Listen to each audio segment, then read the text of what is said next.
बात करता सजा जा दूसरे के भरोसे दुकान बा बुझना एगो लड़की के है मजबूरी करना ऐसे तू खेल हो आजू दुकानी पवानी अकेला टावर के पावर बफेल हो बाकी लोग के कैसे डालेला तारा तारी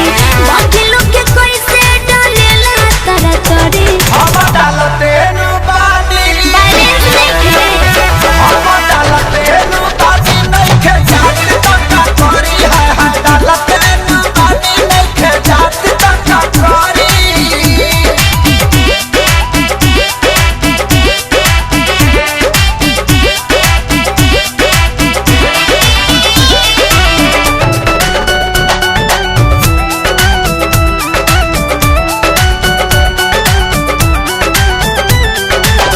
छत पर चढ़ चाहे भुइया से डाल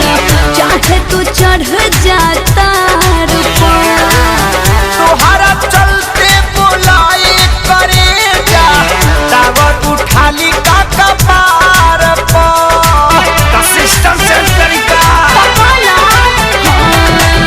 छत पर चढ़ चाहे भुइया से डाल चाहे तू चढ़ जाता तोहरा चलते बुलाई करे जा टावर उठाली का कपार पर बिना डोल बबले जाइब भौजे घर में लड़ी बिना डोल बबले जाइब भौजे घर में लड़ी हम डालते नु पानी ठीक से डालो हम डालते नु पानी नहीं खे जात तक करी हम डालते नु पानी नहीं खे जात तक करी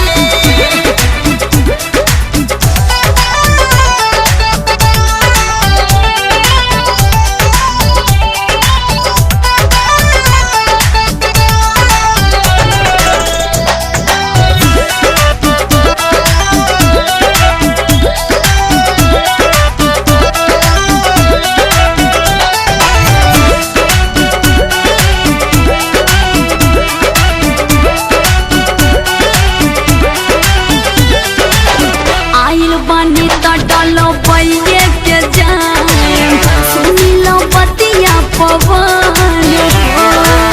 कैलू खेसारी के माथा तू भारी करी उपैया कमान हो ना करी बिजनेस चेंज करो आइल बानी त डालो बैये के जान सुनी लो अपू पवन कैलू खेसारी के माथा तू भारी करी उपैया कमान हो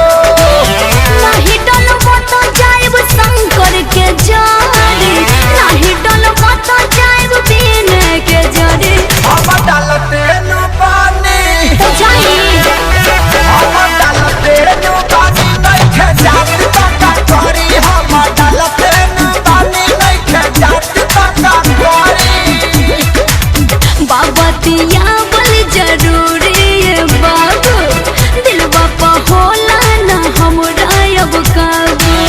तोहरा नहीं खे टेंशन हमरा बाहर बारी तोहरा नहीं खे टेंशन हमरा बाहर बारी हम डालते नु पानी टाइम पास मत करो हम डालते नु पानी नहीं खे जात तक करी हम डालते नु पानी नहीं खे जात तक करी कुछ करो